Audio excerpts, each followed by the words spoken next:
This is Trinont. This is Path of Exile Necropolis.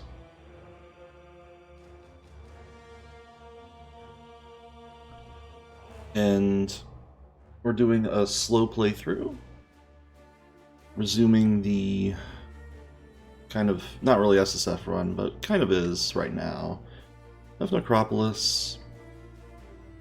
Playing a character that I didn't really have a build plan for, just to keep the game relatively toned down. For the title menu, kind of cool. I don't know if I showed it off last time. Has the characters select here. These characters were initially on a ship, so they're kind of like out of place in like this giant hallway. Like, why would you put 7 people on trial? Poor Duelist and Witch just getting hidden by the character select. There's actually a crow right there that I never saw before. I don't know when they added that. Until like literally like a league ago, and I've been playing this game for years. So Papercut Trin ascended last time, became not only a duelist, but a duelist champion, which is a fairly tanky subclass ascendancy. Before we start Act 4, I want to go to the not the morgue, the Necropolis.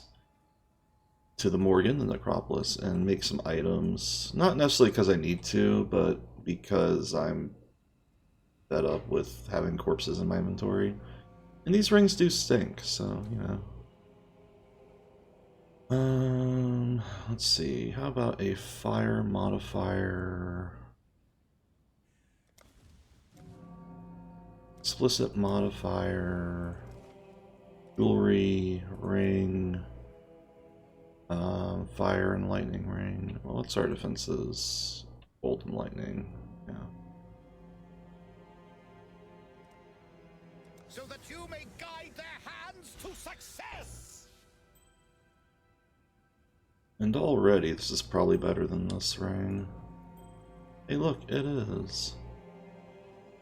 This cold rose, we could do gold and fire and lightning ring. Gold, fire, lightning.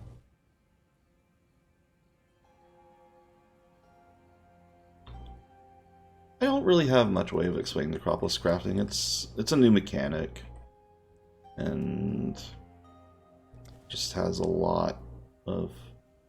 It's basically like assembling kind of adjacency bonuses to make things stronger, and I'm not really that knowledgeable of it. People have made spreadsheet tools to solve Necropolis.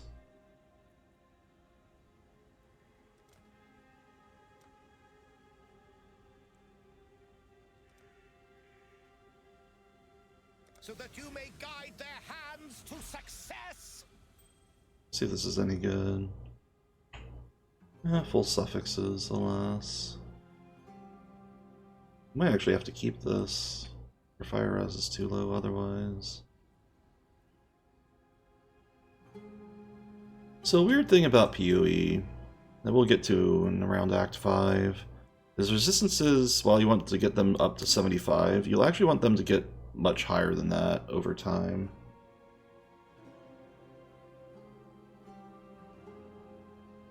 You probably want to have a net of 135 at least of resistances of the elemental type. Probably more if you want to be comfortable in the end game for various reasons, which is why I'm humming and hawing over resistances right now.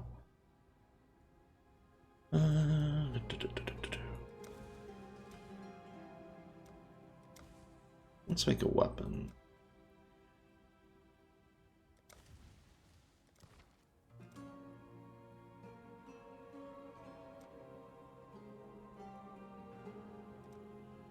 And become a weapon to cut the wicked. And this one is bad, I think. Yes, very distinctly so.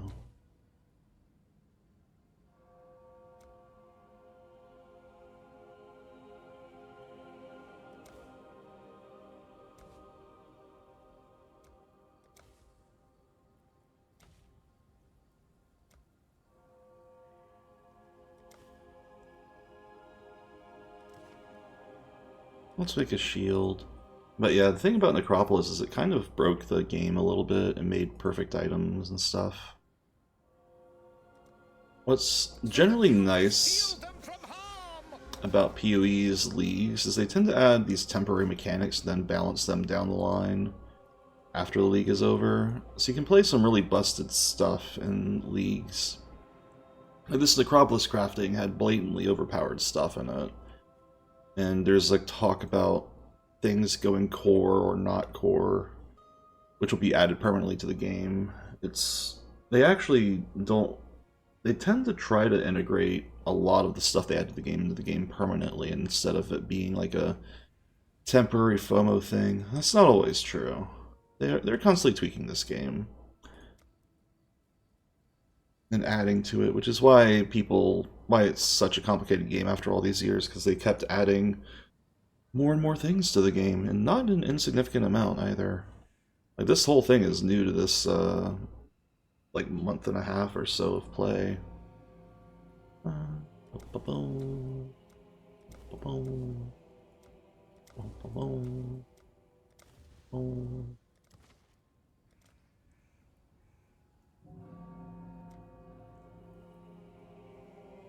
One elegant sword. May the tides of Soagoth wash away your anguish and aid this soldier, and become a weapon to cut the wicked! The more corpses you put down, the longer he talks, for what it's worth. This is actually kind of an upgrade, isn't it? No, it isn't. Close, but no cigar. If I could craft percent fizz on it, it would be, but alas. You're far removed from that. Okay. And then finally, crafting a little bit more.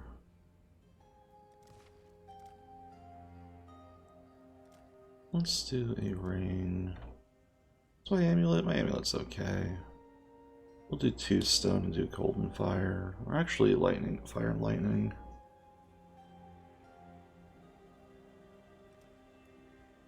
So that you may guide their hands to success! Not really that good, is it? Okay. And Undertaker Airmore is kind enough to buy our items.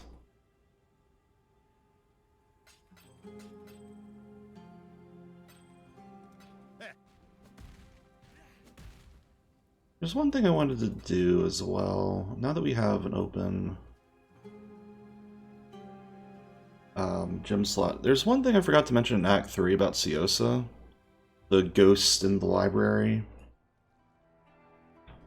Ciosa sells every skill gem in the game, that up to the request rewards in Act 3. The Act 4 ones you have to wait for a little bit later. Including ones that your character doesn't get as quest rewards normally, so I wouldn't have gotten Frostblink normally as a duelist. I can just get it from Ciosa. They're at level 1 as opposed to being leveled already by the vendor. Which is one reason you might... So vendors from Act 1 to 3, the town ones, will sell gems leveled. Ciosa sells them at level 1, which actually can be better for some builds. Level 1 gems can be useful to find.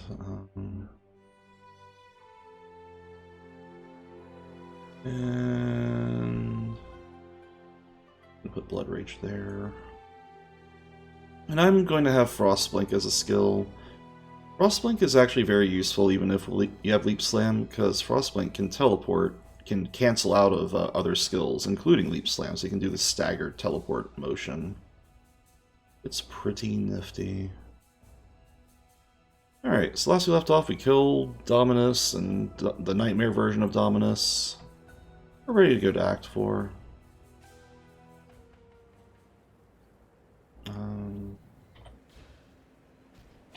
But you can see that's the power of Frostblink. It has a cooldown, but the cooldown is not shared with Leap Slam, so you can kind of do this awesome little stagger motion. So this is the Aqueduct. Oh, I forgot. I didn't want to level that.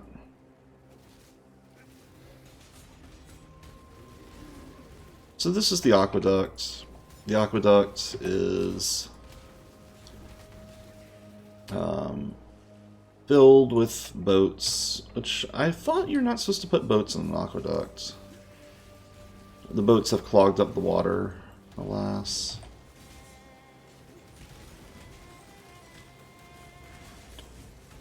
The aqueduct is the water that leads to Sarn. We have new enemy types. We have these spiky undead. They have like crystals in their back. My spirit is spent.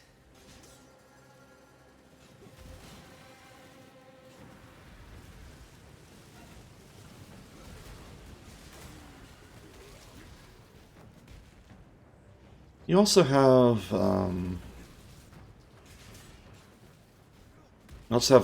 these vultures.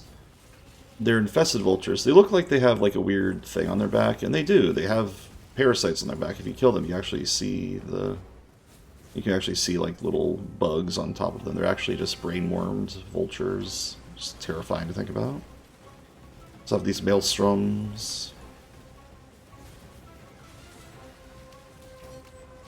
Maelstroms just shoot water at you, chill you. Very annoying.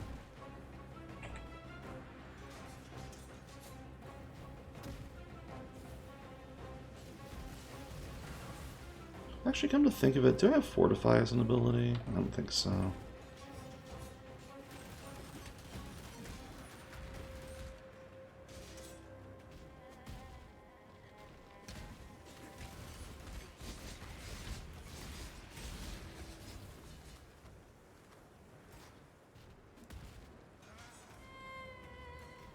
The aqueduct's just a very straight line. The only variation is what side of the aqueduct's accessible at any given time. You have to cross through the boats. Kind of cool. There's also the side paths always are dead ends, and they lead to a magic pack of monsters. But the aqueduct's very linear. One thing about Act 4 is it's not really that mazy, except for maybe the finale. It's definitely a very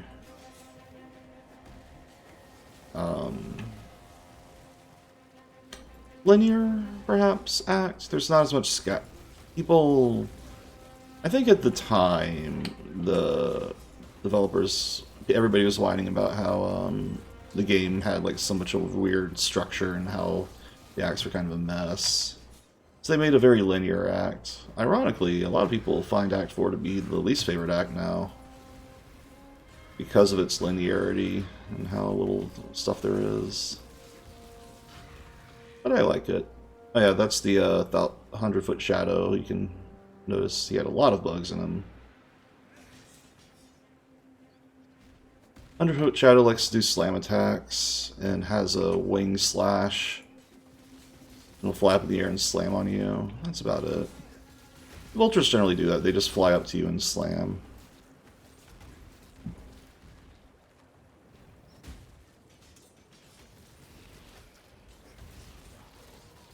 You also have zombies. The zombies are actually people trying to get into Highgate. I think if you see the zombies, that means you're... No, it doesn't mean you're close to Highgate. I'm just being silly. The note does, though. So this is where the Oriathan Blackguards were trying to get into.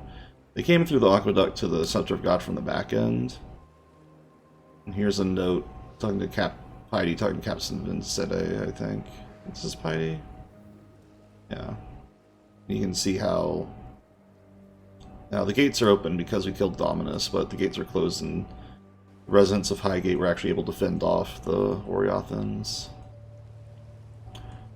So here we are in Act 4. I love the Act 4 town. It's very pretty. First character we see is Kira. Kira does address us as the duelist. The gate's pride is a common flaw in men. We Maraketh beat such sickness out. I'm watching you. And a lot of kind of warrior culture stuff going on with Highgate. I love this character because it's actually just two characters that are so enamored with each other that just speak as one. I saw you fight back in Theopolis. You were good. But what you did back there in Sarn, it was terrifying. Don't misunderstand. Take care. Yes? like they speak in unison. I love that touch. It's a very good one. Kira is our weapon and armor vendor. Tarzanvanya our wand, jewelry, potion, gem vendor character that we always have. And I believe the story in Act 4 does get a little bit accelerated. Diala's like, hey, you know, Dominus is dead, but you know there's more. We got to go kill the source of all of this, the thing that caused the zombies and storm, the cataclysm. And Diala's over here now. The time has come. Time has come to destroy stuff. Oyen has a tiger. It is the path of blood and glory. Sekema Red Seal. Go where you are. So basically, there's a nightmare thing in the mines. The mines have been sealed by one of the ancestors of this warrior tribe. And you also have a minigame character, Nico. You may notice the orange exclamation mark. That means minigame character. Rain's brought out a few worms. Stay in the light, Exile.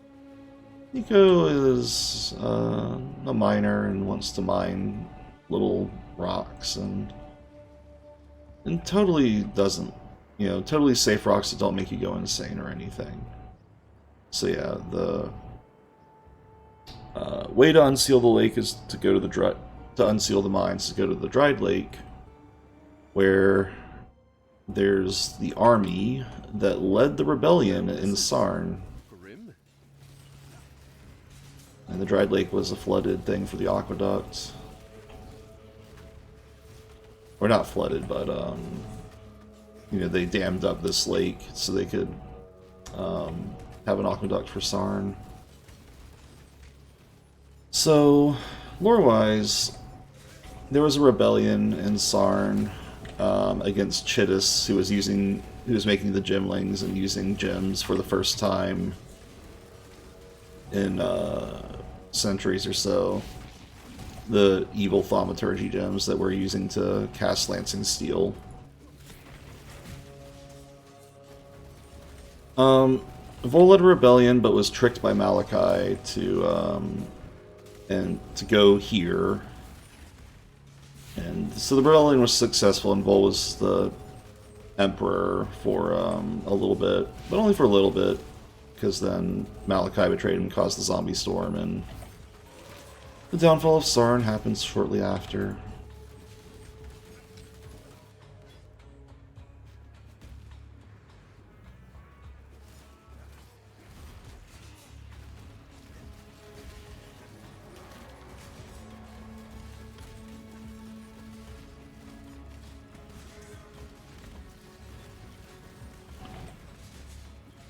In addition to Vol, who's still here, there's a unique mini-boss named Nightwayne who basically just summons a bunch of Mirage clones. You let him live. He was a little too slow that time. Our damage is actually surprisingly okay right now.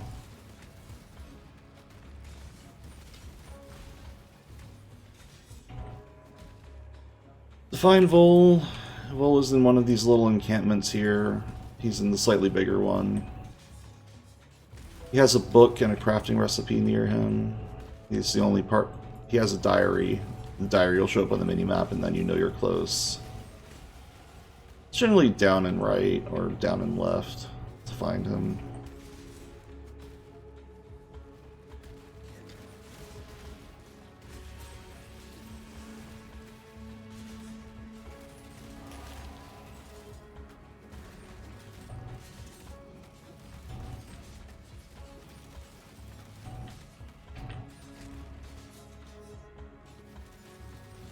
Yep.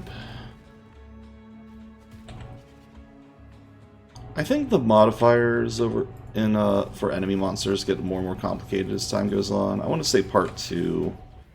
I'm confused with Act 2, but somewhere around Act 6, monster modifiers get a little bit more complicated. They throw in more difficult ones. Maybe each act has different pools. There's the diary, and there's Vol. Vol actually was kind of difficult originally.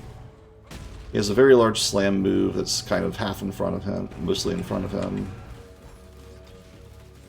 He has a shield smack, kind of hurts a little hard. The big move you got to watch out for. That slam and that charge actually hurts. It has an area of effect to it.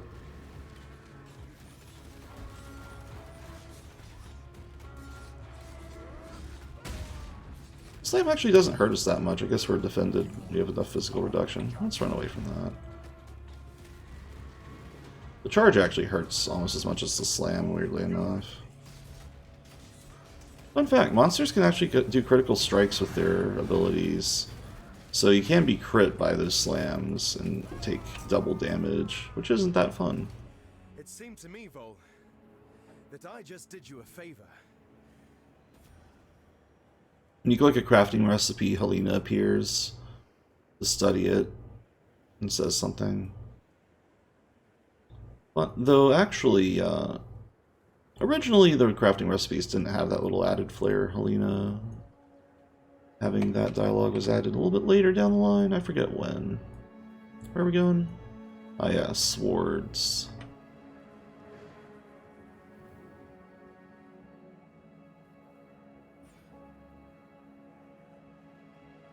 There's an essence over here, might as well click it.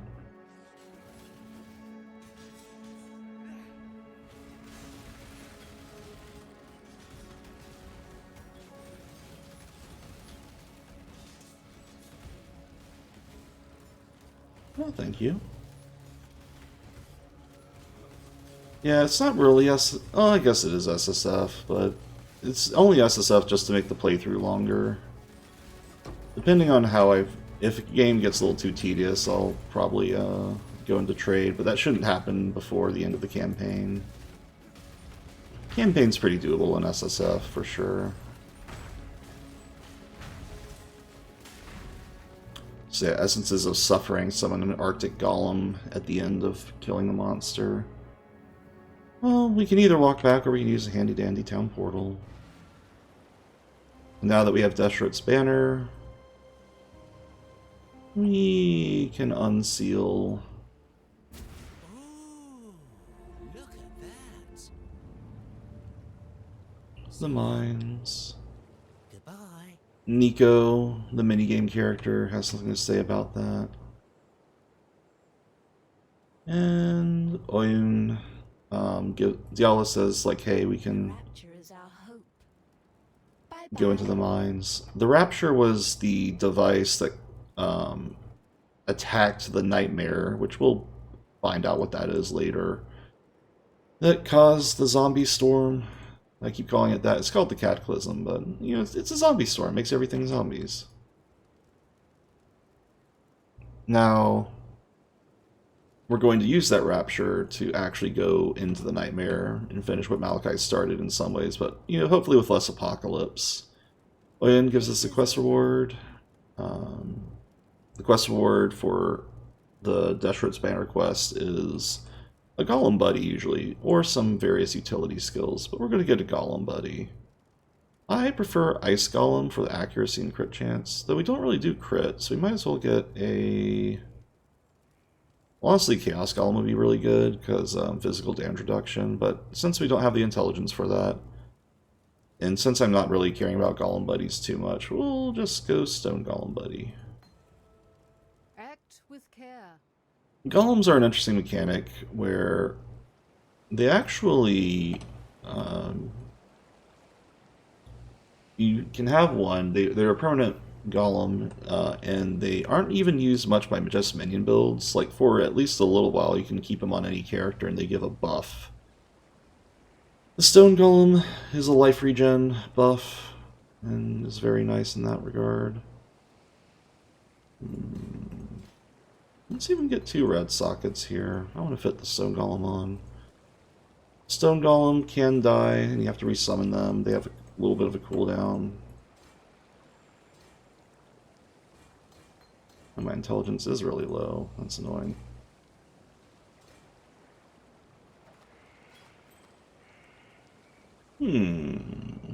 Tempting. Let's see what happens if I do this. No. No. Okay, we're keeping... We could craft resist on this, but I'm not that interested. But it does have its damage to attacks, which would be a little bit nifty. Fire Cold. I'm not convinced. We'll just sell stuff to Kira. Go where you are needed. The music died down once we opened the mines, though it should be picking back up next time we go into town. So now we have a Stone Golem buddy. I'll bind them to control Q. Originally, the game didn't have a second hotbar. They added that in quite a while back. It used to be that you hold down control and it showed the second hotbar. You can actually bind single button keys to the second hotbar, like S and E for me, along with the control keys. It's a nice way to have more buttons if you feel button starved, which some builds do. A lot of builds try to automate as much buttons as possible, but sometimes, especially early on, it's better. You might as well just be able to bind as many buttons as possible. Well, into the mines.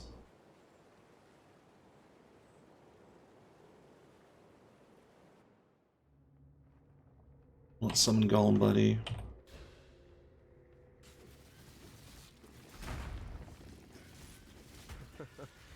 There's nothing like making a ground-shaking entrance. I see my accuracy is still 100. Okay, good. So, if I had Screen Shake on, the mine would be shaking. The developers for the monster designs in this game tried to evoke various like phobias. Outside of there's not really any spiders, but they're trying to make nightmarish creatures. I mentioned in Act 2 that there was these bad enemies with faces on their backs, and that's where these came from originally. These shriekers. They're not just bats, they're bats with faces on their back. There's also a lot of trypophobia here, which is like fear of holes. Like fear of holes with things in them. That's why we see these pocked characters that just like have weird, ugly holes in them. It's a lot of the stuff in this game can be kind of gross and scary and not be too off-putting because it's so zoomed out. Like, it'd be hard to notice the trypophobia kind of content. It just at this angle is so zoomed out. Some of it carries through, like the Lunaris Temple in Act 3, where Piety's bloody mess was going on. We're not going to go there. There's no reason to. The crafting recipe in this area is guarded by Pike Rivet. Pike Rivet is a unique pocked miner. He summons spike circles on the ground that are very well telegraphed. It's very hard physically. This recipe used to be from Delve, which we'll actually be talking about. Well, I forgot about it right now. But Delve is a mechanic where you find sulfite. Good find, Exile. Nico will mine it, and if you talk to Nico, he will carry you to his mine encampment. Excuse you, I'm busy explaining the game. The mine encampment, Looks like shite, eh? indeed, Stay in the light. is a mini game where there's essentially a kind of an endless dungeon mode where you go into this mine, and we'll explain it when I feel up for doing the mechanic. Or as it stands, we're just going to go back to where we were. I just wanted to tag the waypoint for it. Maybe we'll do that when we get to the next major waypoint. Act 4 actually has a decent amount of time before the next waypoint. You have to go through kind of 3 zones before you get to the next waypoint, as opposed to like 1 or 2. It's kind of an interesting layout. Say the pocked miners.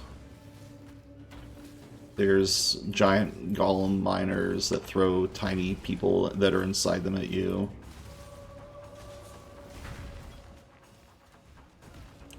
There's not really anything else of note in this floor, so we're just going to find the exit and go down.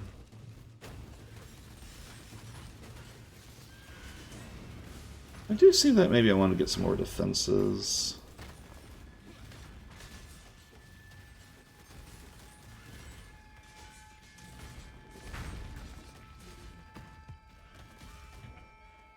Again, just when you come to randomized layouts that don't have too much tells, you just try to find a path that looks like it's not going to collide with the other parts, and it'll get you there. Mine's level 2. We get to do the lantern again. Ah, darn it. Too high level for the frog.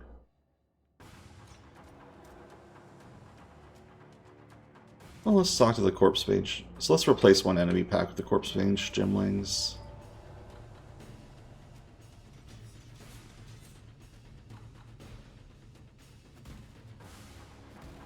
Actually, I'm really not sure I like the sound of that. That would be the screen shake again that we turned off. And, being caved in during the mines would be bad. So yeah, the Gymling Corpse Mages are a thing that a special enemy type you can replace with the League mechanic. They're actually kind of rougher than any of the normal stuff you might come across. Oh, an elegant sword, we need that.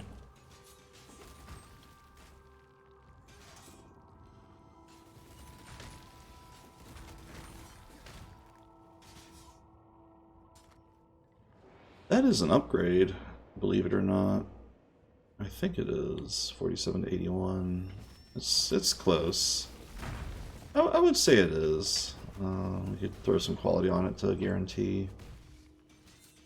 So the mine's level 2. There was one character I forgot to talk to in town named Oyen. He's a blind seer that can predict, can like see the darkness and stuff. And he's like, yeah, Deshret's spirit's trapped in the mines, and I'll totally give you a skill point if you go free her. We're gonna do that. Hammerstorm is guarding Deshret. Hammerstorm is just like this horrible dual merge character that big thing, he throws hammers. Kind of like hammers from Diablo 2. They just spin around and stuff. Always happy to help a damsel in distress. And Deshret's spirit is freed.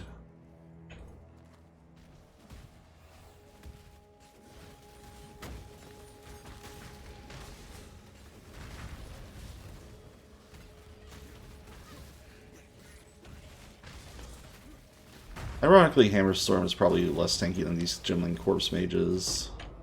The general rule of thumb is if there's a new League mechanic, it's generally harder than the normal content by a far margin. With the newest League mechanics, or the newest things they added to the game being harder than anything else that they've added before. It's just how it goes. They gotta ramp up the challenge or something, I guess. There's a mini-boss Void Scream there. I think Void Scream's big thing is, in addition to being a Shrieker, Void Scream summons little dust storms at you.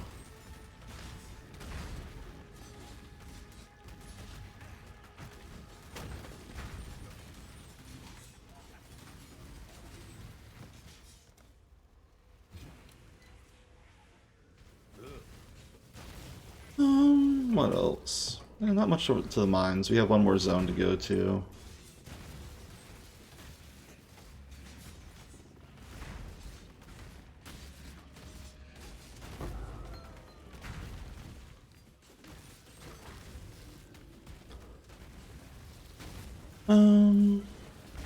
What else?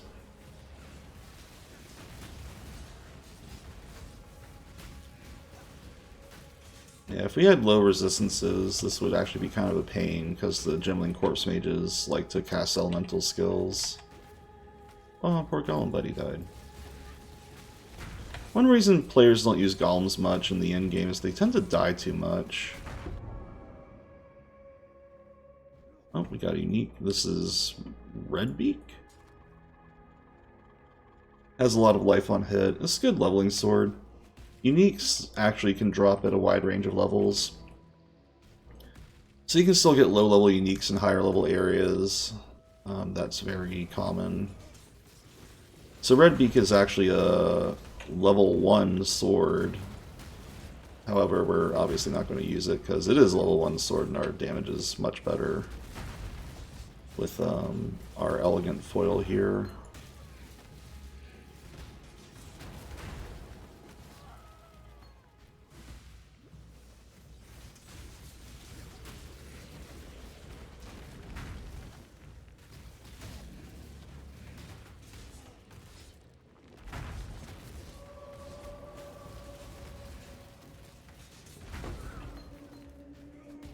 getting a lot of quality gems. Quality gems actually have a use other than just being better. Oh, there's the wait, what? Why is the Burning Man here? So the Burning Man used to be in a different zone. I guess that changed in this act. They redid it. I don't recall that though. Unless there's a no, okay, whatever. Unless the Gem and Corpse Mages caused that. I don't think they did. The Burning Man generally just has a fire aura, and the big gimmick of the Burning Man is if you don't run away from him, you will be set on fire with a big explosion. There's actually an achievement for being hit by the Burning Man in that state. Like a Steam achievement. Alright, well. But usually he's in the Crystal Veins. I don't know why he was up there. It's weird. Well, now I'm curious what they put down here. Do they put down a second Burning Man? Yeah, even after all this time, the game... Not a good way to end this tale of mine. Even after all this time, the game can still surprise me. Oh yeah, the new gimmick of enemies down here is the Hawked Miners will actually mine the Crystal Veins, and if you don't kill them in time, Chaos Golems will pop out. The Pocked Plunderers, I think they're called. Actually, I think they're called the Pocked Miners. There's also Lantern Throwers that leave Burning Ground down.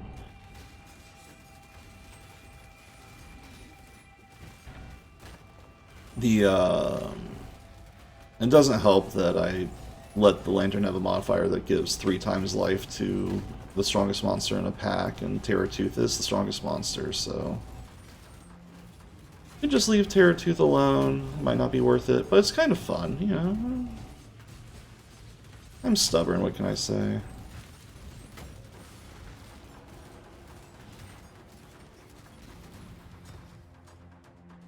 Small sword. Is that a...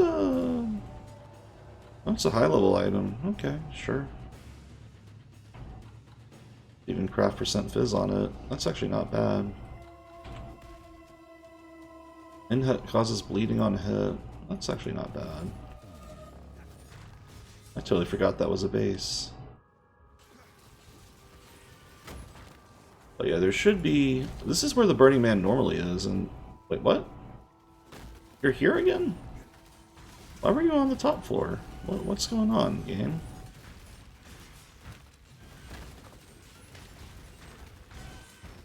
I don't know if that's actually intended. Maybe it is? Anyways, you get a nasty ignite for doing that. It actually kind of hurts. If I didn't have 75% fire res, that would pretty much be a pretty chunky hit.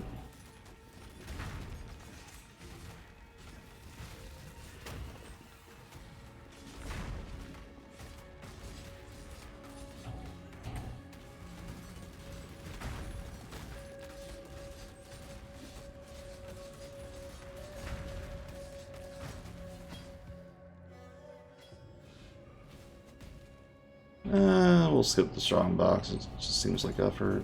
And we are higher level than this area by a decent margin.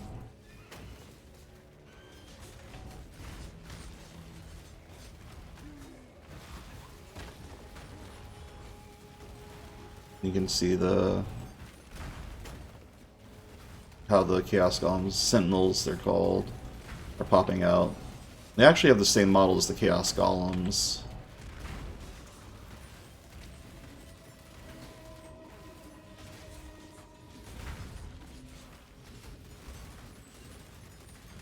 Oh, I was wondering why random zombies are popping out. It's because this guy has a mod called Summons Undead. And extra life, so this might take a while.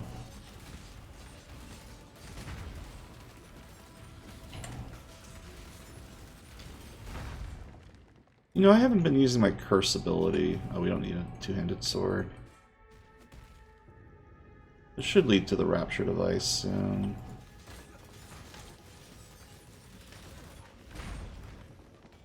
Might be a dead end. No, it doesn't look like it.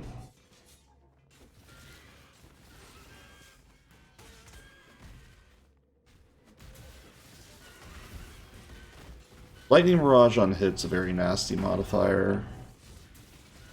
Basically summons a Mirage of your character that'll slowly run at you and eventually explode, dealing lightning damage and leaving shocked ground. And shock is bad, as we've established. Shock does a decent amount of damage. I have no idea how to fit this. Let's see. I think we can, though. There we go. And then we have a waypoint and a crafting recipe. So in order to fuel the Rapture device, which is this little machine here, that pierces into the crystal wall of the nightmare, You know, not a cock. Ta-ta, not a cockroach. we have to go activate, we go steal the spirits of 2 heroes from ancient times.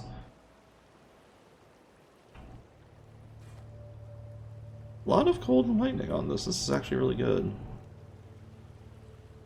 Heck with it, we're using it.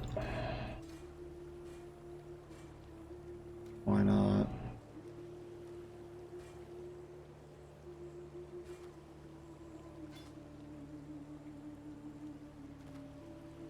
Nomic Storm is unique that basically gives you movement speed if you have full energy shield. It's not really that, it's kind of situational. It's hard to have full energy shield in a lot of scenarios.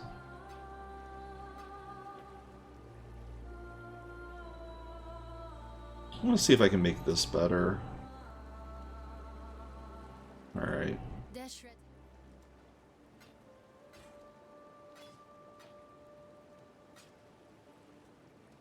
And if we sell, like I said, the gem recipe of at least 40% quality, we get a gem cutter's prism. Also, if you sell just an immediate 20% quality gem, that's also a guaranteed gem cutter prism. And there we go. 3 gem cutter prisms. They're actually pretty hard to acquire those. So that was a pretty good find. Also, I realized my filter was on the wrong strictness. And that's okay. We fixed it.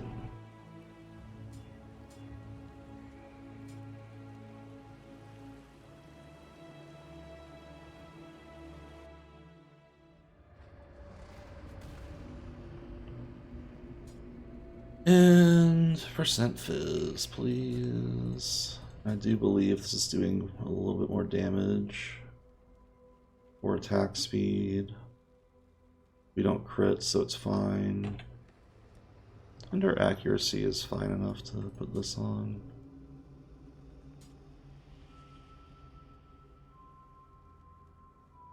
Our accuracy is getting a little low, though, so I'm going to have to worry about that.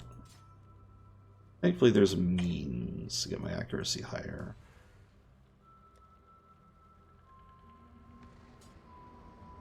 Yeah, while we're at it, let's just quality this for good measure. Well, we only have 3 blacksmith whetstones, so that's not really the good idea. Quality is kind of interesting, where it increases quality up to 20. It has greater effect on lower rarity weapons, so a normal weapon rarity will gain 5% quality per quality enhancer, versus a 2% for a magic item and 1% for rare and uniques.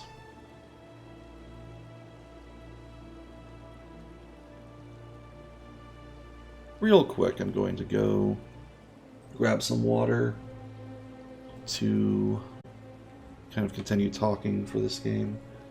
So one moment. And we're back.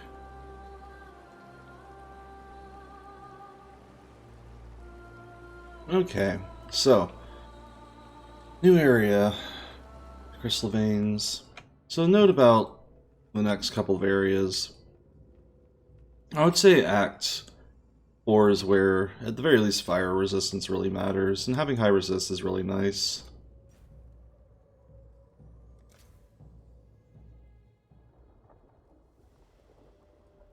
Helm's Dream is a good example of this. Island of the Dead. Perhaps this is it. Helm's Dream is very fire themed.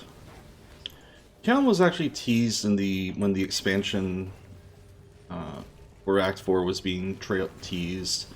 The first teaser was of Calm and Calm's Nightmare, or Calm's Dream, rather. Had a gate and a fiery gate with some kind of character behind it. Why is my button binding so bad?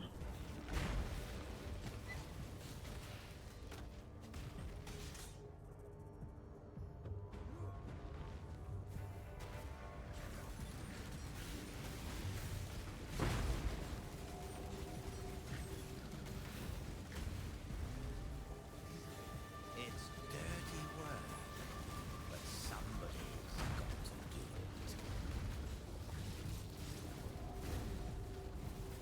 it. Oh, did I craft the physical damage? I did. Okay, we're good.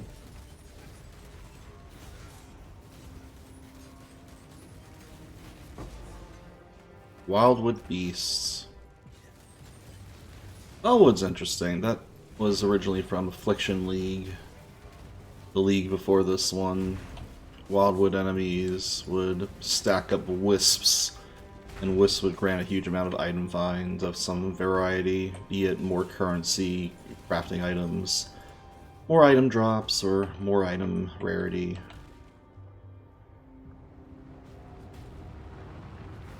They would also make the monsters tremendously harder as well in various ways.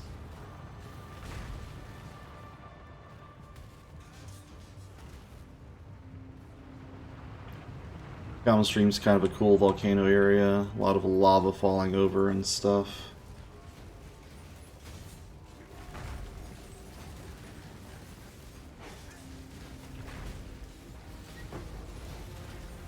Oh, another early Chaos Orb.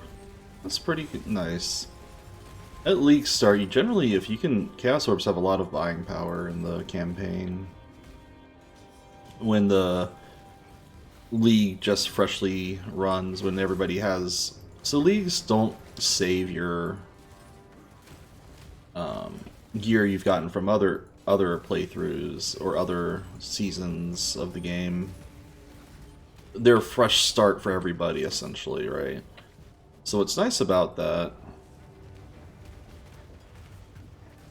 is you kind of have a even floor with everybody else, and also means that if you find items early on that like Chaos Orbs, they actually can sell for a lot to other players because nobody's collected enough of them to have a huge hoarding amount.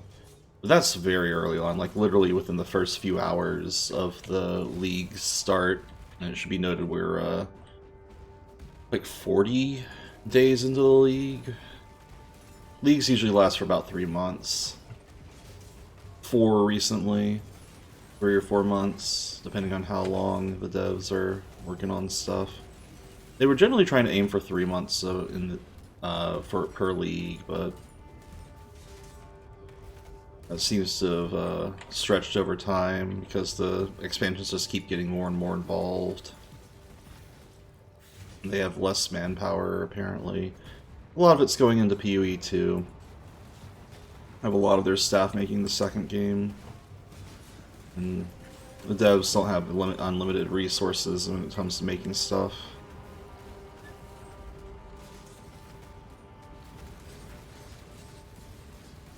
Didn't even break a sweat.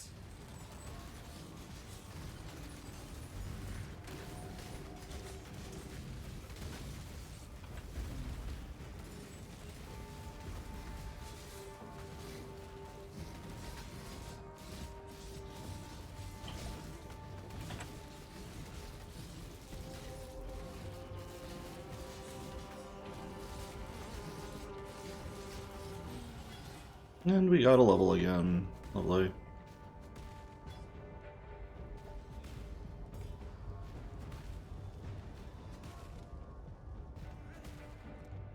And we can get Blade Master.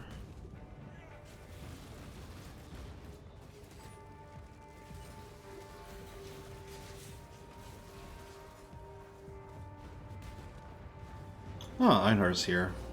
The unique mini-boss of this area is the Torch Oak Grove, which has a bunch of saplings. Just a bunch of totems that spit fire at you. Also, there seems to be an enemy casting Invulnerability Aura We're gonna drag them away from Torch Oak Grove. So we gotta find the rare in this pack that's doing that annoying a move. Because obviously having monsters that aren't dying is very frustrating.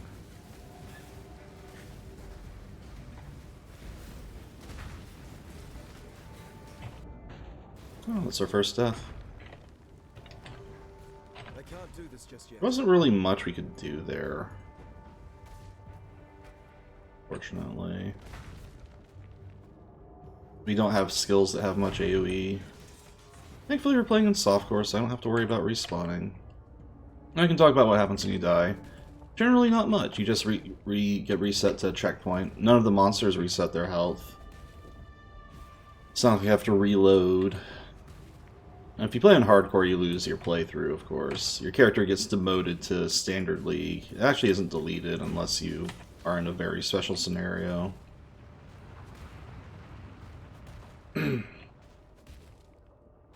So it's kind of funny. However, I did not expect to die there, but you just had a bad circumstance of events. The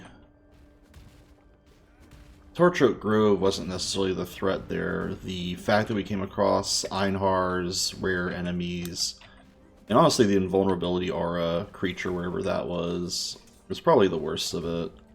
Yeah, let's put a portal down just in case we die, to save us the walk back. Not that the Torch Oak Grove is no joke, but that invulnerability aura. Come on, get over here.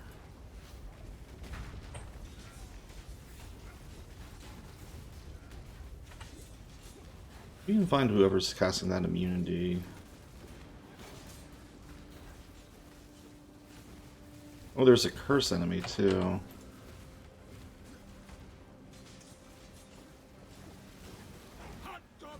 There it is, invulnerability aura. Need to kill that thing. There's an angry doggo here that refuses to die. Alright, that should make the fight a lot easier now. And Einhar's helping out finally. One of the more nasty mods too is curses. There's a totem that summons 3 curse grounds that actually hurt a decent amount. You have been captured, beast.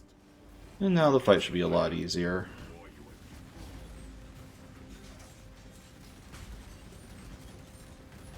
Torch Oak Grove will shoot volley fireballs at wherever that little red ground is, if I recall. You don't actually lose anything for dying other than some time to walk back, though in part 2, in Acts 6 through 10, you will lose 5% of your XP bar down to 0. You don't de-level or anything. And in the end game, you will lose 10% of that XP bar, which will matter more and more if you're trying to get levels, because the higher levels take longer time to acquire XP for. Always crits. That's a little scary, actually.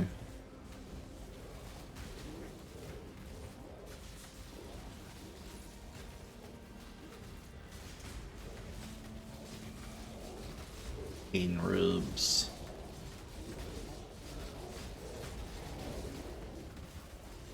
The first ones look upon this capture with pride, Exile. You hunt well. So I know it's just a random chance to appear. Wasn't guaranteed or anything. We just got a weird luck there.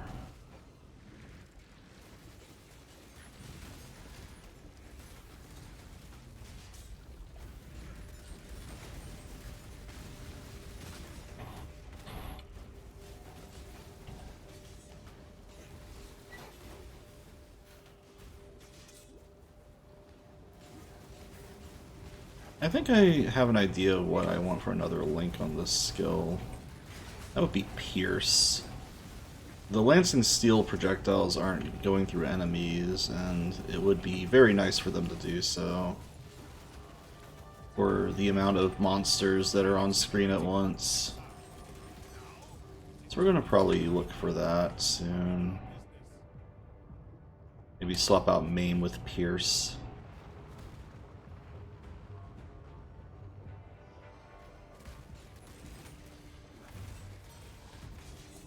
Pop over this gap a little bit. I don't know if it's actually the way forward. I'm going to assume it is. Usually don't see this tile set much. But they're carving.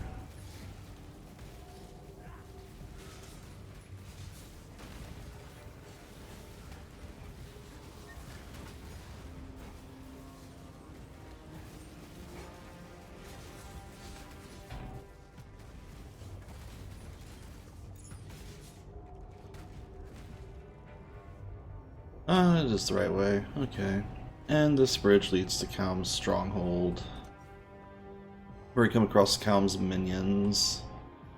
The wild wood beast can appear now, so.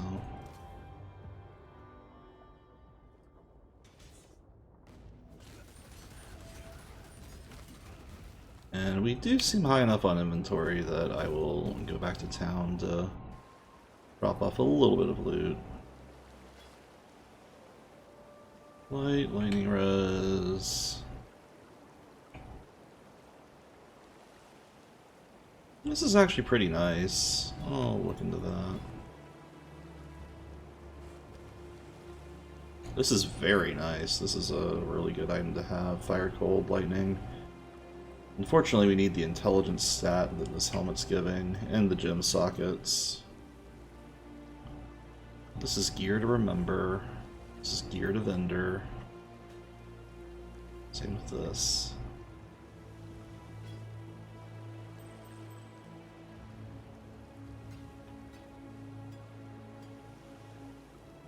Here, let's sell those 3 colossal life flasks we have lying around to grab a sacred life flask. I think the rest of this is vendor fodder. What do you need now?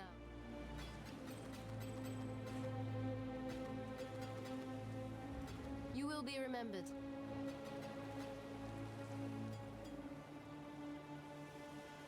What do we have for mana flasks? Sacred. That's worth it.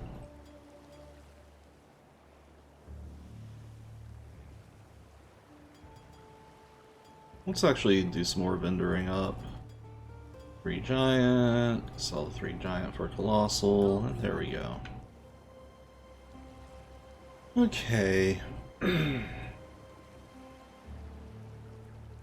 So I mentioned I wanted to get intelligence. Let's actually put this on.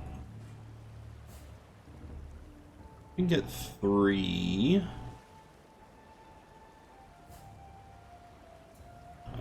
Green sockets, that'll really help us. Might be trickier than you think. Oh no, we got it. Okay. Because we're going to put Pierce over here instead of Maim. Though that is less damage, theoretically. And now we need 2 gem sockets, please. There we go. Unfortunately, we do need intelligence now. Which I think we can craft on... Actually, I'm not sure where we can craft that.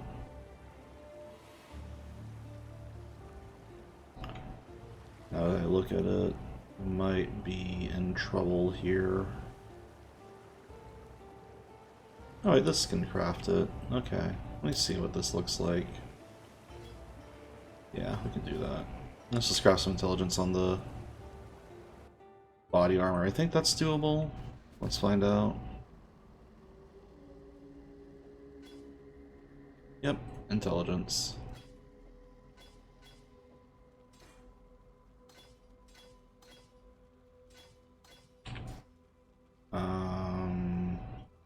Not sure what I want to do here. We're not going to use Ruthless, and we're not going to use Rage, but we'll just take those off. I probably should have sold these, but whatever.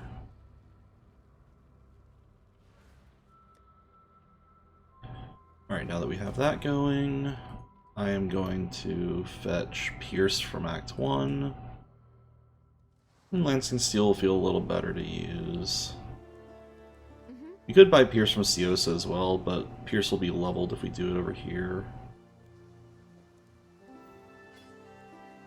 It'll do less damage overall, but it'll be able to pierce through enemies, which is invaluable. Back to Kelm's Stronghold now.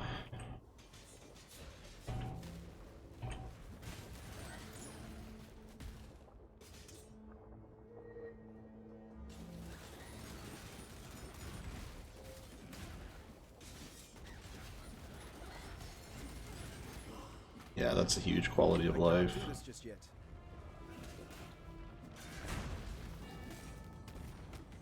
You get crafting recipes from Act 4 that used to be in Delve. You had to do the Delve mechanic to get the crafting recipes. They modify sockets. So like extra sockets or extra links that used to come from Delve. Originally, when Delve wasn't in the game, those crafting recipes came from characters called the Forsaken Masters, which were NPCs that you would do sub-missions for and gain levels with them from reputation. They were kind of like a reputation grind. I think they had daily missions, so it was like a daily grind thing. Those masters got reworked, and we'll see the rework a little bit later. But now the new Forsaken Masters are Nico and Einhar and a few other characters we have yet to meet. What an annoyingly tanky enemy.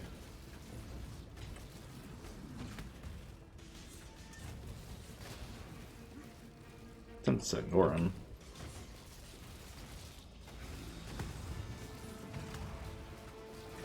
What do we have? AoE. There's like very little reason why this guy should be as tanky as he is. I think it's just that I'm being enfeebled.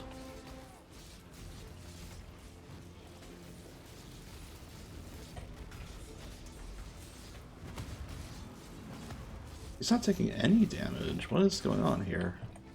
Is it just because Dual Strike has such short range?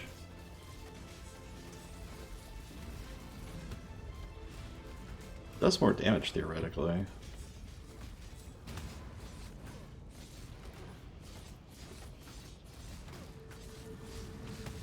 It's like I'm not hitting at all. Is it just the hitbox? Or is it the enfeeble? I am very flummoxed as to why this enemy has so much health.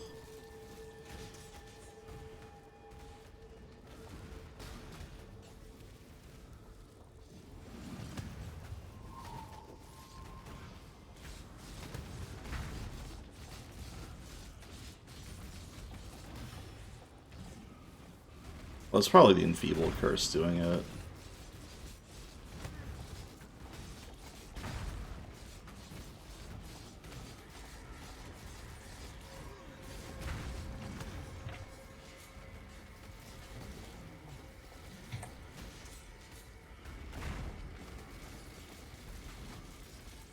You know, I might get Ancestral War Chief.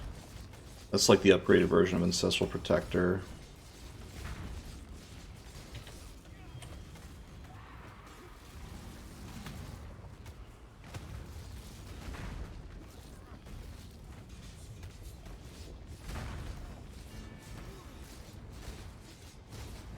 You know what? You can just relax. That's even a little too much damage even for me.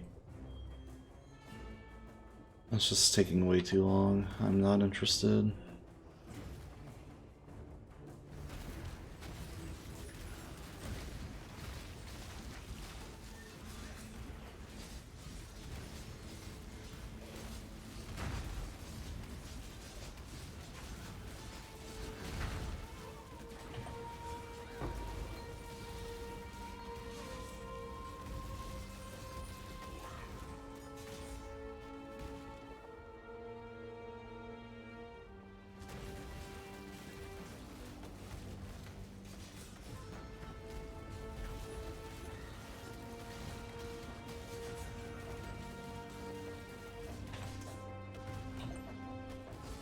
Yep, Burrowers. These guys leave Corrupting Blood Ground.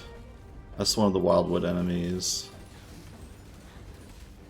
And then you have Hyri's sisters. So in the lore, Calm was the person in Act 1 that was invading the beach and made some settlements. Later down the line, and one of the ways Calm used gain victory, because Lion Eye's archers were sniping the Karuri warriors on the way to the beach. Well, it was considered cowardly to use bows for the men in the Karuri tribe, so Calm taught Hyri to use arrows, and then the Hyri's archers managed to break through their defenses with the arrows.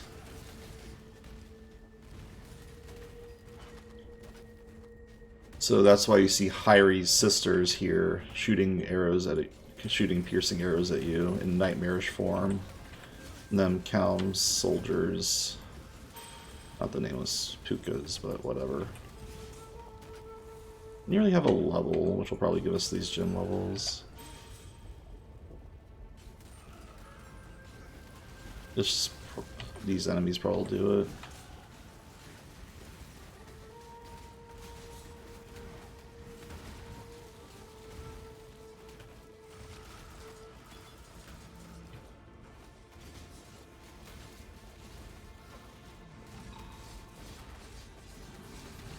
Yeah, that one monkey just had way too much health, and I think the curse didn't help.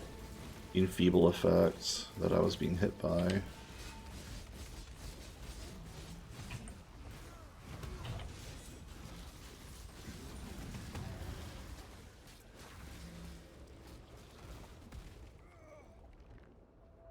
Oh well. This is where my damage truly is falling off.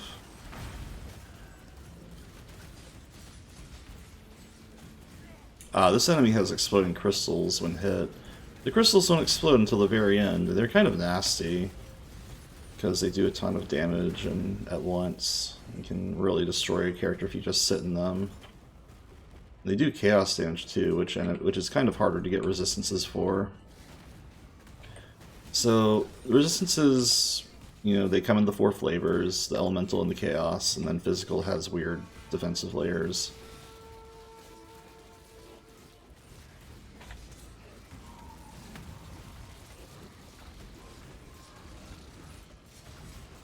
Well, oh, we are never going to kill this enemy. Life regen.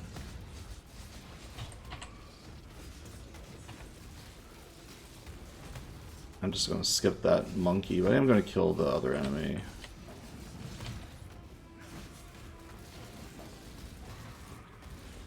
That's the danger of replacing all normal enemies with all flame enemies. They just have way more health and defense. You gotta be careful in this game what you throw at yourself. But the elemental resistances are designed to be much more easy to come by, whereas the chaos resist is harder to find upgrades for. In general, even in in-game, it's considered, like, getting capped chaos res is considered actually not that required, unless you're doing some really spicy content. It's more situational. It's nice to have, but it's not required as much. This is Calm. Calm summons little calderas, and you can see how easily he dies compared to those rare monsters. Goes to show rares and uniques are in a weird spot.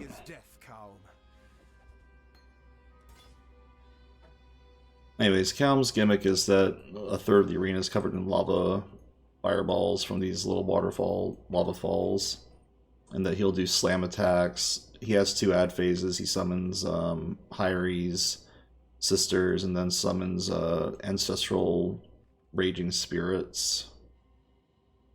Let's see.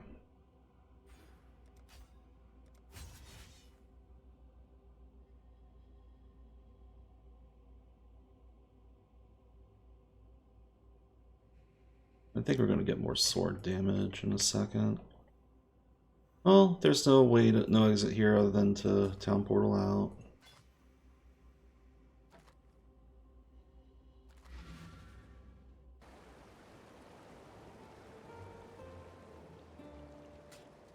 And we get the Eye of Fury, which is this crystalline eye thing, apparently. Cal was trapped in the nightmare that Malachi created, is the thing. So, like, he's in his own dream nightmare thing. Huey has a lot of tie-ins with, like, dream worlds and nightmare in it. It gets a little bit more elaborated on in the end game. Okay, so I learned my lesson with those Wildwood enemies. Yeah, Tasuni I am Tasuni. is the person who he can read the darkness and gives us a skill point for going into it. For freeing Deshret, rather.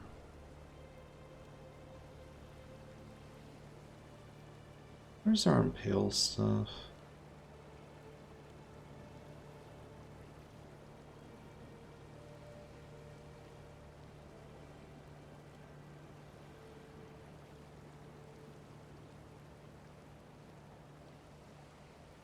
I'm tempted to get reservation efficiency. Easiest way to do that would be Revelry, ironically. And getting the Mana Mastery. I also want to get Essence Stat, or the Mana on Hit thing a bit from here. That's further down the line. For now, let's beeline towards some Aura Effect.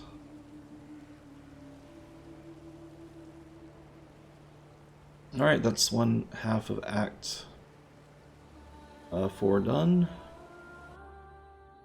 Or one half of this little side quest. Yala will kindly take our eye away from us. Don't die, please. Which is very nice, different from Act 2, where we had to keep the darn MacGuffins the entire time. You know what? This is fine.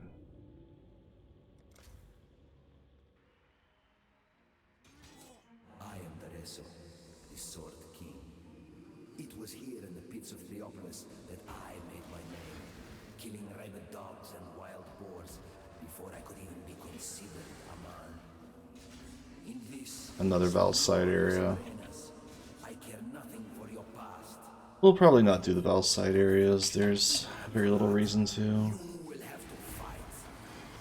Duresso, unlike Calm, taunts us through the entire session. It's actually kind of a neat area. We go through these gladiatorial pits. Duresso is the Sword King, a gladiator, but the king, kind of like a gladiator king. Duresso is also Mervale's husband, who, I forget if he was killed by Mervale or not, but he got taken into the Nightmare nonetheless.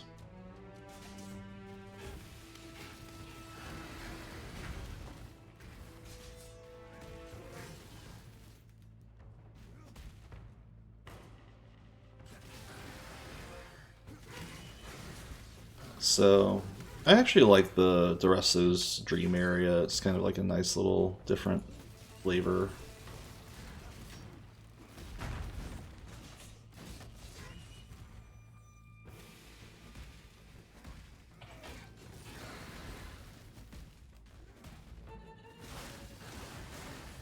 Hey Lordy, we're in Act 4. Hope you're doing well.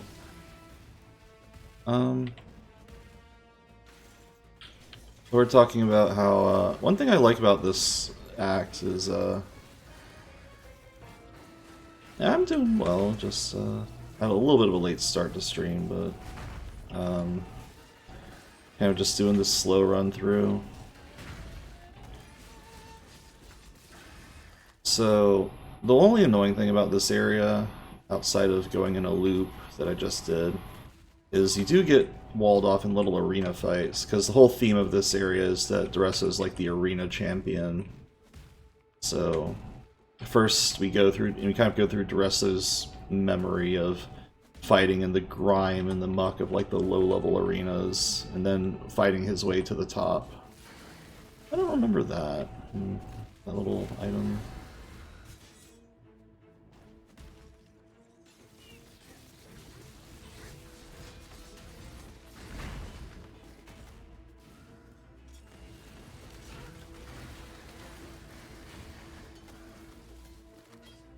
But yeah, had my first death in this act to a very nasty combination of rare monsters and a unique boss. Kind of just bad luck. Which is kind of how you die in this game. While there are bosses that are hard enough to die to at the end for a lot of players, the easiest way for players,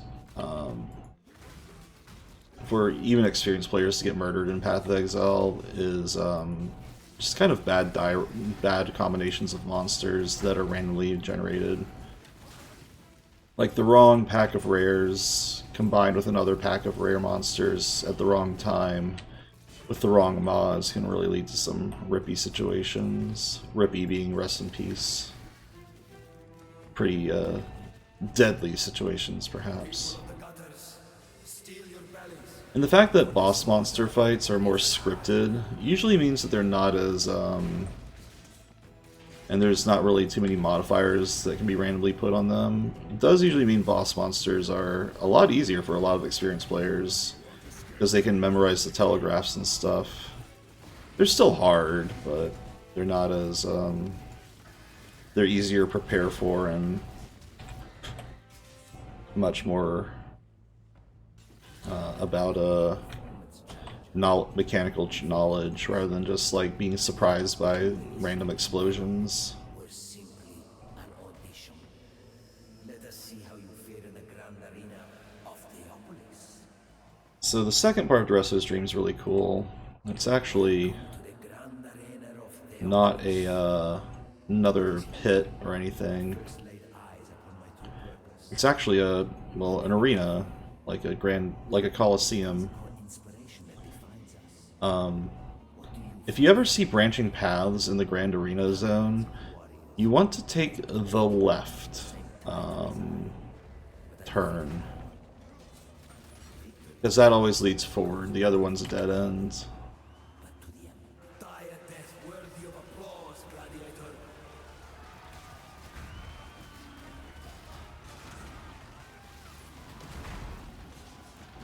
And the arena has these fighting bulls. I don't know if those are actually real. Oh no, they are, now that I think about it. And I don't think they're just part of Dresso's nightmare, weirdly enough.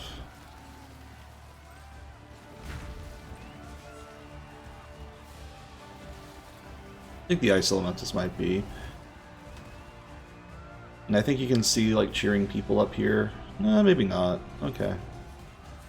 You actually don't need to clear out the Coliseum to go to the next area. It opens up no matter what. Which is probably for the best. It'd be obnoxious if you had to kill everything. Get some mana. Again, split path, take a left. The statues come to life. They're happy to murder us. Towering figments.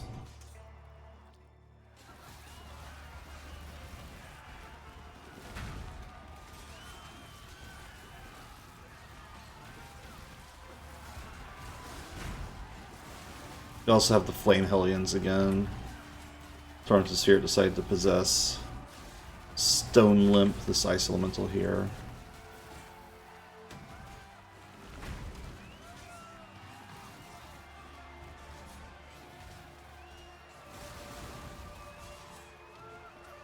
Anyways, continuing forth.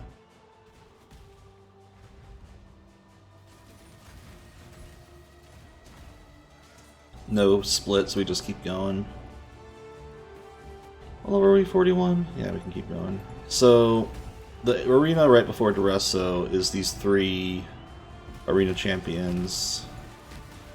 One of them is like bow themed, one of them is like like earthquake themed, and then the other is I forget, like fire knockback themed. But, you know, they die pretty quickly at this point with my character. Was it though, Dresso? Was it? Was it a battle worthy of song? Is your passion enough to claim a crown? We shall see. Dresso's actually kind of a spicy boss. Unlike how Dresso has immunity phases, so you can only take off a quarter of his health bar at a time. Deresso summons these sword storms, these little things, and they actually are kind of hard to see initially, and they actually hurt a lot. He also does reave attacks. He'll summon frozen ghost copies of himself. He's like the cold damage boss as well, to Calm's fire damage. See if we can get his ice clone attack to appear. There it is. And then he gets really angry that he realizes we killed Mervale. It's somewhere up here, I think. I forget. I like the arena, it's just nothing but swords. Maybe this is final phase.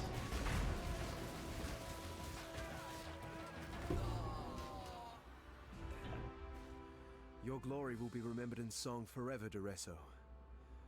I promise you that. Promises.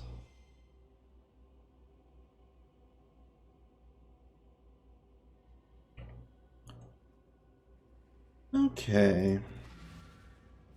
Well, we've done it. We found the second eyeball. No new gear upgrades, and that's more than fine, because our gear's fine right now. Ah, we found a granite flask. So up to this point, we've only found utility flasks that are Quicksilver. Granite's a good one. It gives us 1500 armor, and we'll happily take it. Are we level 42 yet? Not yet. Before I go into the final area, well, actually, let's turn this into Diala. And Diala decided that she's... So Diala was asked by Malachi to sacrifice herself to open up the nightmare to the Rapture device, which caused the cataclysm because she refused. Now she's immortal and kind of upset about it. Fury and desire. Num-num's time, my little rapture. Have you ever... So Diala decides to offer herself up again, but is betrayed by Malachi and turns into... and gets degemified. Malachi's devices. Notice her voice doesn't have the supernatural reverb anymore. She's not very happy about that. She goes, "No love for Diala." It just gets very sad and mopey because she's kind of become old now. What is that in your eye? Take this. So we get a few options here. I don't think we're using any of these. Greater multiple projectiles could be okay, but from what I've seen, it's not. If anything, we want multiple totems, but we don't get that here. These options. Let's get GMP. So there's LMP, lesser multiple projectiles, and there's greater multiple projectiles, or GMP. We'll level it up. Why not? They all leave me. Diala's very sad.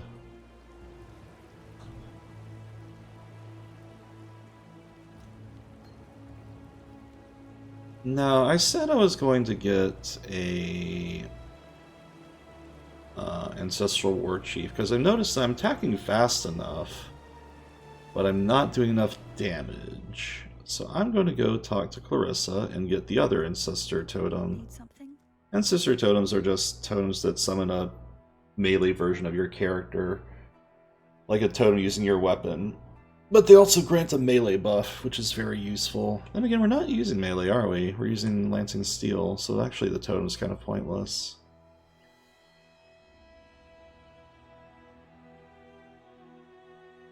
More melee damage. Alas, Lancing Steel is not melee. It is merely projectile. So that's extra pointless for us. Oh well. I'll just leave it be then. Alright, before we do the Crystal Veins, I want to do Nico's Mine a little bit. Demonstrate this little mini-game. So we enter the mine. Into the mine. This is Crawler. So this is Crawler. Crawler is a minecart. If you ever... And we are going to follow it throughout the mine. The mine has impenetrable darkness that does a lot of damage if we stand in it. So we're going to follow its light into various nodes. This is a randomly generated endless dungeon. And we will... Now, thankfully we don't have to escort the crawler. If we go faster than the crawler, it chases us, which is really nice. I generally wait till higher levels to do Delve, because the Delve monsters are innately harder than the normal campaign.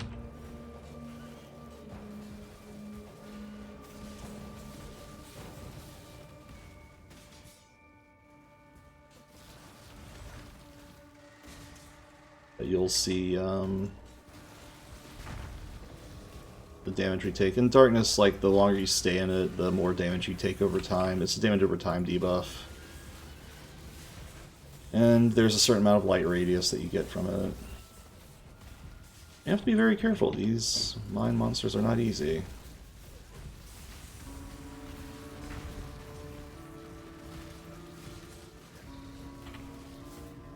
So, every mine journey leads to an encounter.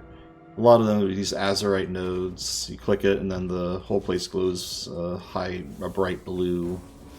Then waves of monsters appear until the Azurite crystals pop out.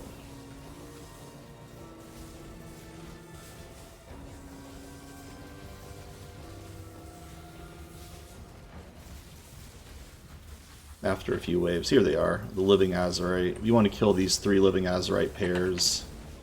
In doing so, nets us Azurite crystals. So the minecart needs to be upgraded every once in a while. And we don't need any of these.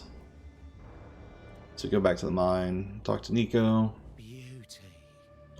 Nico gives us a quest to the other mechanic. So the Darkness actually has good, valuable loot in the side areas, but you obviously don't want to stand in it too long, so what you do is use flares to add a little bit more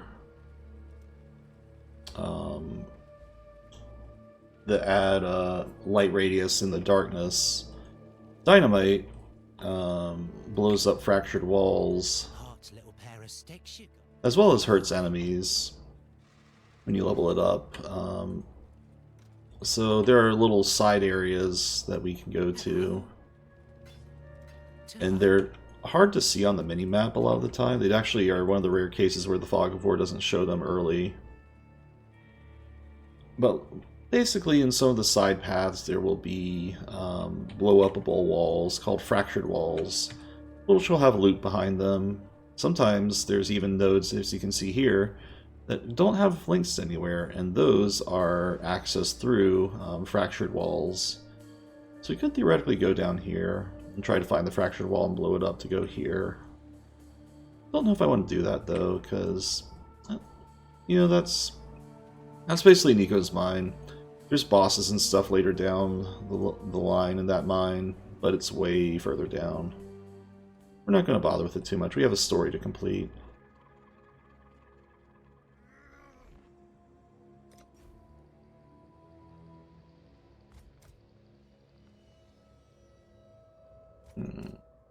I don't like any of this. Belly of the Beast.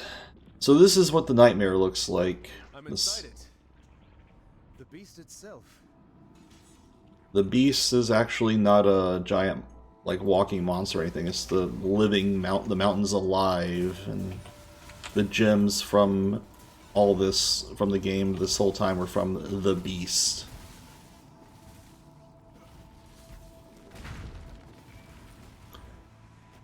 The Belly of the Beast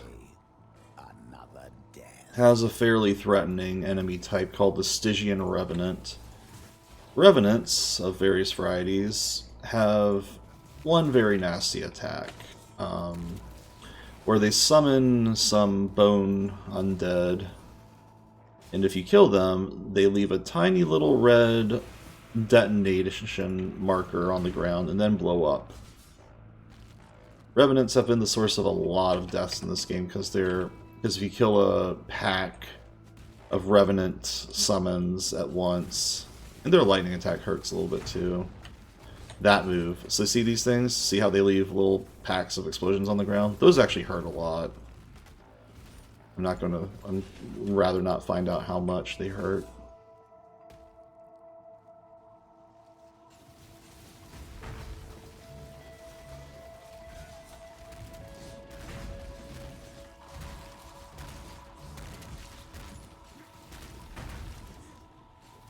So we'll just happily ignore that.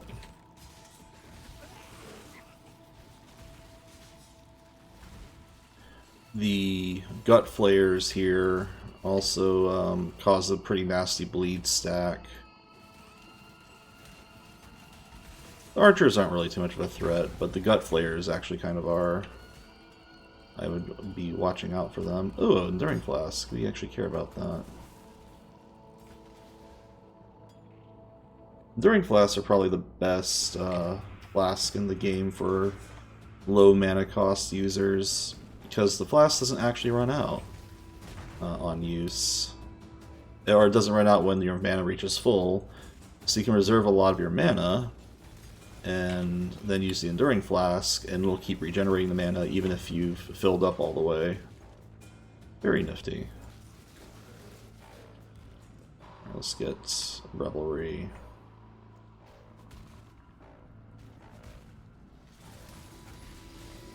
The downside of Enduring Mana Flasks is they don't heal that much mana at all. So you really want to use it for like builds that have no mana, low mana cost to begin with.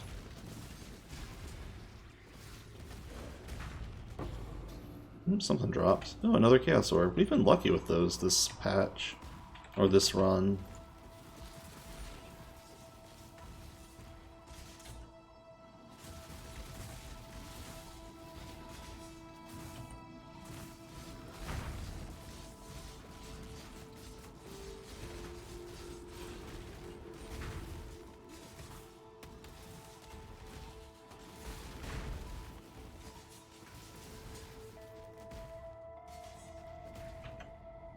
So yeah, the Belly of the Beast, very gross area. One of my favorites. That's one of my favorite ambient themes in the game.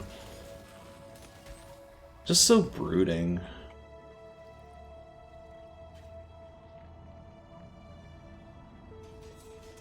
While still having like some motifs from Path of Exile's themes kicking in.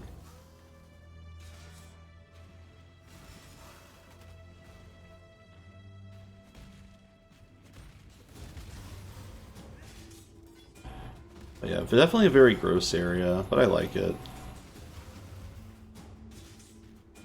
I like the gnarliness, as they say, of it.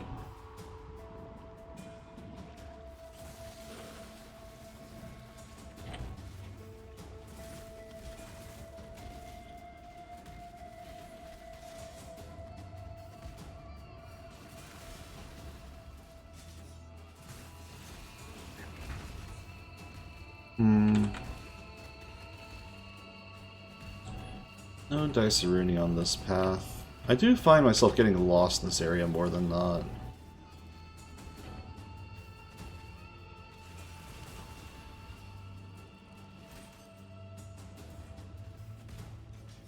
So one cool thing about flasks is because they're not consumable, you can actually craft on them. They have like, since they're kind of permanent, you can give them various effects, and it's not like you're wasting resources on a consumable item. It actually has the inverse effect of other ARPGs, where instead of getting a temporary buff from a consumable item, you get a temporary buff from a permanent item that's reusable. And that actually becomes very powerful. One of the most powerful items in the game is simply that your flasks are permanent rather than temporary. Like they're always toggled on, and that's considered the strongest belt in the game. So Piety is still alive, or kind of. She was resurrected by Malachi to become a eyeball head thing. Her big gimmick is that she summons a spinning laser beam, and it really hurts. She also summons some ads. She also has a lot of HP.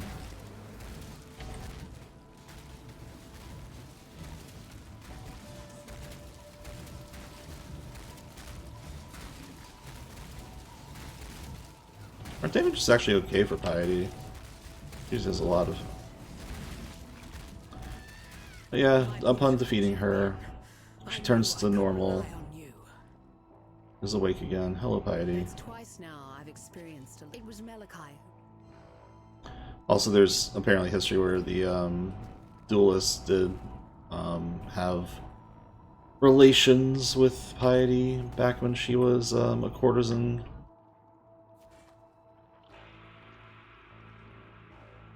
We'll say, and well, the game just calls her a whore, but yeah, because that's what she was canonically until she became an evil gem scientist.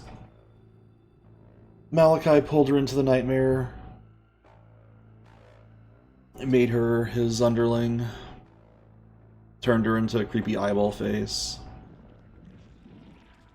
and now it's time to slay Malachi.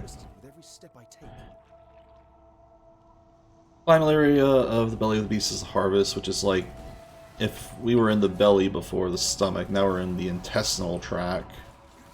Just probably one of the grosser areas in the game entirely. Aggravated wounds.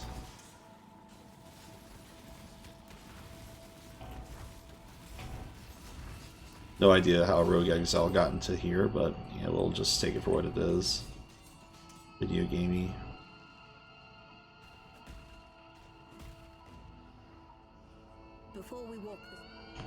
So what we have to do here is the Black Core, the entrance to Piety, the entrance to Malachi's arena, is guarded by 3 mini-bosses, which were Malachi's subordinates, and we've actually heard of them all before.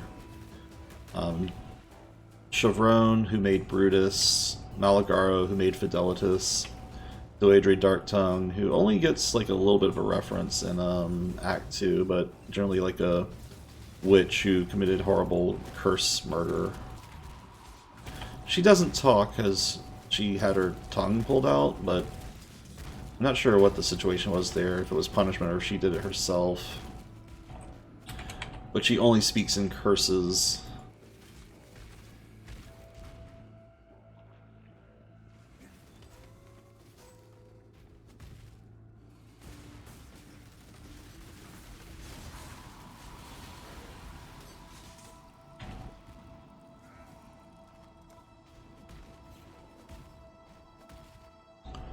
Doedre is our first encounter. Doedre's thing is she has a Venn diagram's worth of circles.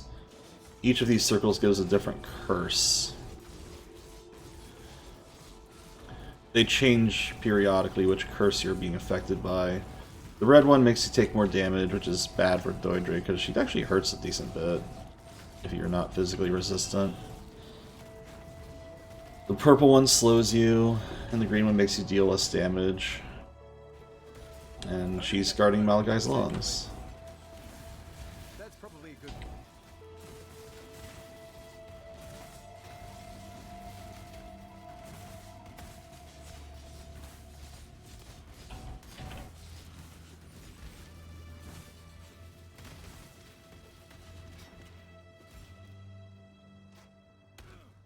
You can see even like one of those explosions stunned me from the Stygian Revenant explosions, so they do hurt.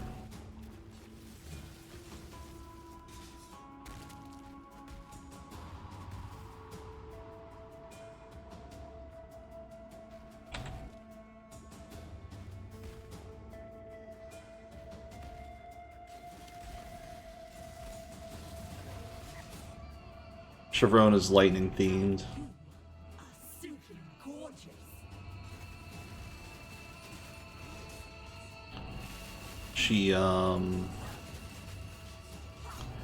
She'll shoot lightning balls at you, have lightning tendrils, summon books that explode in lightning volleys.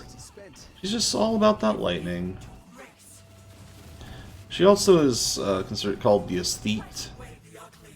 And you can kind of get a feel for what she's all about. She wants to kind of carve away at people until they look beautiful or something. You know, the usual. Actually, we'll keep this. Malagaro is kind of a similar thing. I think it was called Malagaro the Inquisitor. Inquisitor Malagaro. but he was like a pain artist, flesh sculptor kind of thing. You remember that character from BioShock that was a plastic surgeon that went a little bit too far? Yeah, you know, kind of similar vibes here.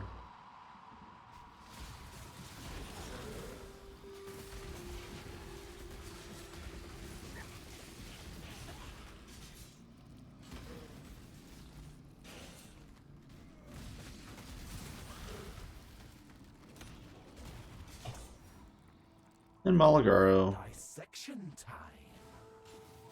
Inquisitor, dissection time. He throws chaos damage on the ground, little bombs, little poison ground that'll explode, a lot of corpse explosions. So you generally don't want to be around those corpse explosions or those little blow-upable bombs. He's actually kind of a hard fight to dodge attacks in.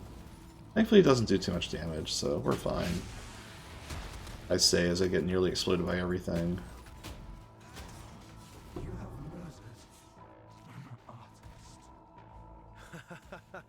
Take comfort, Meligado. An artist's work is always worth more when he's dead. I like that line. Then we give the organs to Piety. Fun fact, if you reset this zone, you have to collect all those organs again. Because this was considered the last zone of Act 4 of the expansion. This was meant to be a penultimate encounter, so you had to do the bosses each time and couldn't just farm Malachi. Which is who we're about to fight right now. Should be noted this track did not originally have a guitar theme. Pleasure to finally meet you, duelist. You and I will create the most beautiful of nightmares together. Let us bathe you in blood, duelist. This little guitar kick-in was not originally in the game. Now, Exile! Malachi has a bubble, makes him invincible to damage. He also has a slam attack. Summons tentacles at you. Partway through the fight, he'll make Piety. He'll try to mind control Piety again. We have to, well, kill her like Piety screams at you to say. Malachi summons horrible tentacles from beyond the world or whatever. Not sure what that's about. He also summons worms, which are good ways to get Flask back.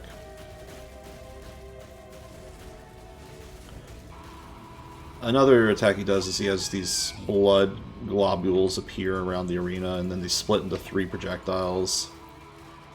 Kind of have to avoid those. They're not too hard to dodge, but they don't do too much damage if you get hit by them. Then once Piety's at low health, Malachi's like yoink. Then Piety gives a death speech, which we're going to promptly ignore. Let us see if you truly understand what it means to be Nightmare. Now we're finally at the 3 hearts of the beast. Accept the gift of immortality. The hearts of the beast give Malachi his bubble, makes him invincible. Malachi regenerates his health every time he bubbles up. He's kind of being desperate, defending himself with the heart of the beast that he's using to fuel his power.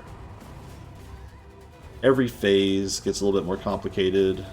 Oh, also Malachi doesn't have his staff anymore, his little sword staff. So he can't do the slam attack he had before, but he makes up for it by doing a bunch of other attacks. Like that explosion. Accept the gift of immortality.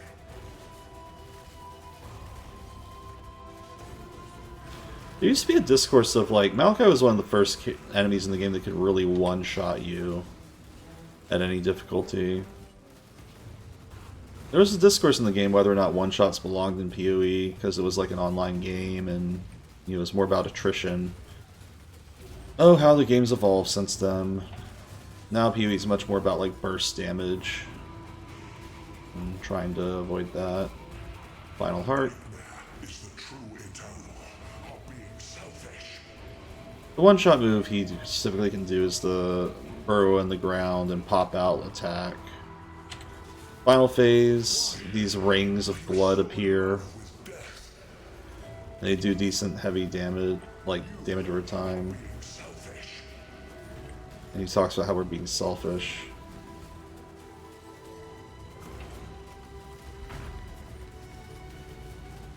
Pretty tricky fight.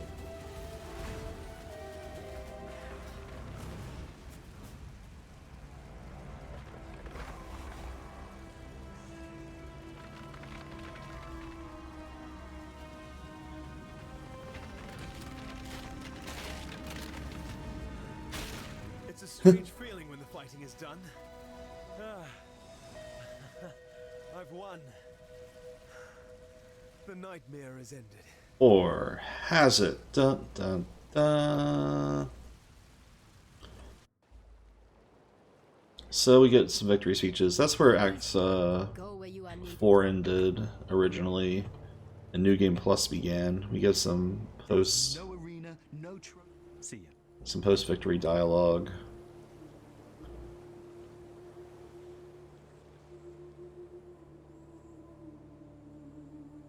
I've met just we dream. They all leave. I was right. Our hope. Yep, and they all say happy things. Well, you know, Diala's a little bit mournful, but that's okay. And Tasuni gives us the quest for Act 5. You are a confusing creature, duelist. Where we get told to go back around... Sorry. Back around the... over here. The Ascent to Act 5. Though ironically, this is still Act 4. Act 5 is like... The final zone of Act 4 is actually the beginning of Act 5, so we're not going to do it just right now. We're going to call the Act 4 run here. Act 4 did not have credits like Act 3 did, which is a shame.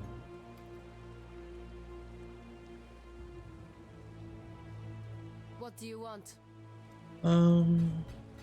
Render some of these. Go where you are needed.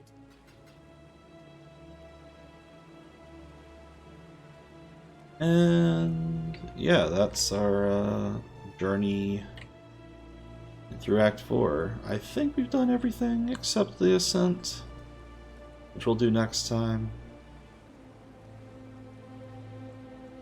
The Act 4 is not too long in practice. It's very linear. There's only one side quest, and that's to save Deshret. I guess there's Nico as well, but that's more of a mini game rather than a side optional quest. We'll resume next time by doing Act 5 and talking about what essentially is the 3.0 expansion. Act 4 was in the first 2.0 expansion, and Act 5 and onwards is 3.0.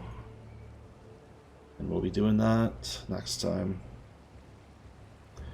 For stream, I'll probably maybe try something else in a little bit, but for now, we'll call it here on this Act 4 run. Bye-bye.